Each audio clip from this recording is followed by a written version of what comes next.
Nichés sur le toit de l'hôtel, l'ailleurs et l'autre part, comme l'appellent ses concepteurs, dévoilent petit à petit leur futur visage.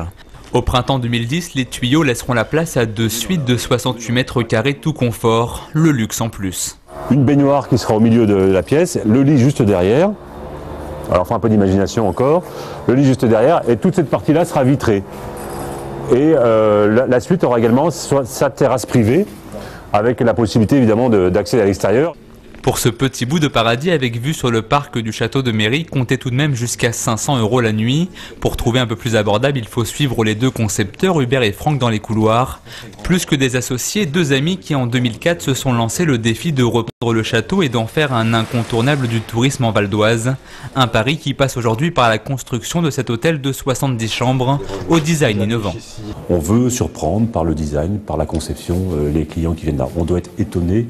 On doit, quand on arrive ici, la réflexion qu'on avait avec Franck, c'est de dire, on doit dire waouh. Parquet, éclairage, ameublement, malgré le froid, les ouvriers s'activent pour terminer à temps le chantier qui aura coûté environ 15 millions d'euros. Un investissement important pour un établissement unique en Val d'Oise. À l'exception de la zone aéroportuaire de Roissy, cet hôtel sera le deuxième 4 étoiles du département. Un standing qui, pour les deux cadras, devrait permettre d'attirer une clientèle d'affaires, mais pas seulement.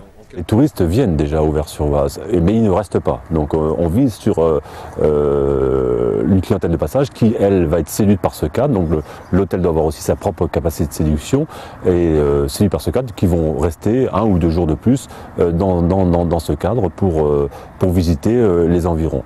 Preuve de cette attente, l'hôtel affiche déjà complet le 23 avril prochain, jour de son ouverture. Un premier succès pour Hubert Prima et Franck Badia. De quoi bien commencer l'année 2010.